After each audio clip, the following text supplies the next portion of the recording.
Australian بیوی کے نخرے۔ اس کی آنکھوں میں سمندر کی گہرائی تھی اور بالوں میں سورج کی چمک۔ ایمری کو دیکھتے ہی عمران کو لگا جیسے وہ کسی خواب کی دنیا میں کھو گیا ہو۔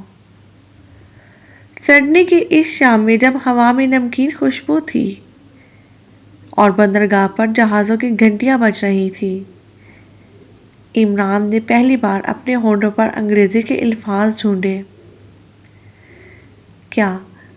کیا آپ اکثر یہاں آتی ہیں؟ ایمری نے مسکراتے ہوئے اس کی ترتیبی کو نوٹ کیا اور کہا، صرف تب جب کوئی اجنبی مجھ سے بات کرنے کی ہمت کرے۔ وہ لمحہ عمران کی زندگی کا پہلا موڑ تھا۔ ایمری جو آسٹریلیا کی ایک خود مختار لڑکی تھی اور عمران جو لاہور کے پرانے محلے کی روایات میں پلا بڑھا تھا، دونوں کے درمیان محبت کی کہانی کسی رومانوی ناول سے کم نہ تھی۔ لیکن جب عمران نے ایمری کو اپنے وطن واپس لے جانے کا فیصلہ کیا تو دونوں کو احساس نہیں تھا کہ محض جذبات سے زیادہ کچھ درکار ہوگا۔ لاہور کی گلیاں ایمری کے لیے اجنبی تھیں۔ یہاں کی گرم ہوائیں، مسالے دار کھانوں کی خوشبو اور رات کو گھر کی چھت پر بیٹھ کر چاندنی میں چائے پینے کا رواج، سب کچھ نیا تھا۔ لیکن عمران کی ماں کا رویہ ایمری کو کانٹوں کی طرح چبھتا تھا۔ بیٹا، یہ لڑکی ہمارے طور طریقے کیسے سیکھے گی؟ یہ تو انگلش بولتی ہے۔ ماں کی یہ باتیں عمران کے دل میں خاموشی سے اترتی رہیں۔ ایمری نے ہمت نہیں ہاری۔ اس نے شلوار قمیص پہننا سیکھا، ہاتھ سے کھانا کھانے کی کوشش کی اور اردو کے چند الفاظ بھی رٹے۔ لیکن جب وہ عمران کے ساتھ بازار گئی تو ہر طرف اس کی غیر موجودگی میں سرگوشیاں ہوتی۔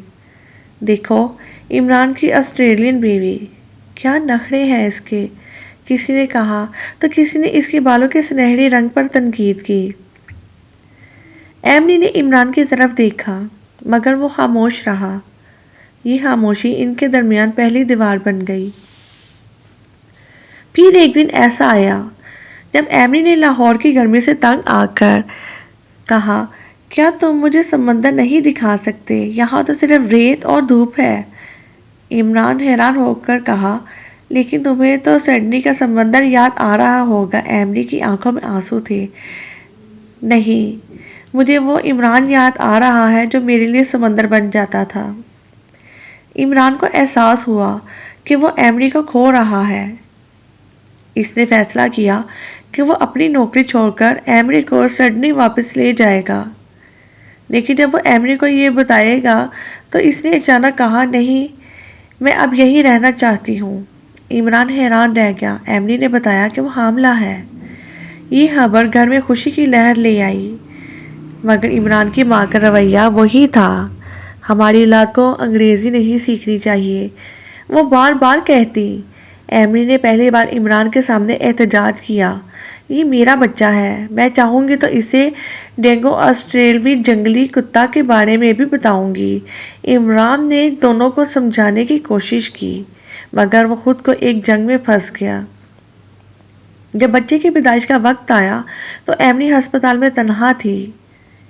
عمران دفتر سے دیر سے پہنچا۔ ڈاکٹر نے بتایا کہ ایمری کو شدید تکلیف ہوئی ہے۔ اس لمحے عمران نے پہلی بار اپنی غلطی محسوس کی۔ اس نے ایمری کے ہاتھ کو تھاما اور معافی مانگی۔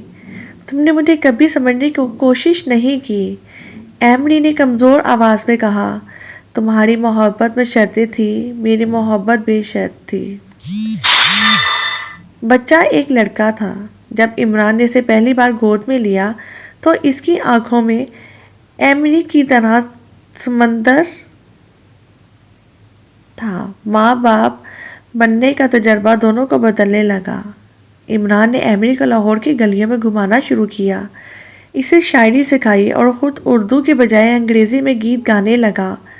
ایمری نے عمران کی ماں کو پہلی بار گلے لگایا جب اس نے بچے کو چادر میں لپیٹ کر دیا۔ یہ تمہارا پوتا ہے، ایمری نے کہا، اور یہ تمہاری اور میری محبت کی کہانی سنے گا۔ سالوں بعد جب وہ لڑکا بڑا ہوا تو وہ اپنے والدین سے پوچھتا، آپ دونوں اتنے مختلف ہیں، پھر آپ نے ایک دوسرے کو کیسے چنا؟ ایمری اور عمران ایک دوسرے کی طرف دیکھتے اور مسکراتے۔ جواب ہمیشہ وہی ہوتا، کیونکہ ترجمے کی محتاج نہیں ہوتی۔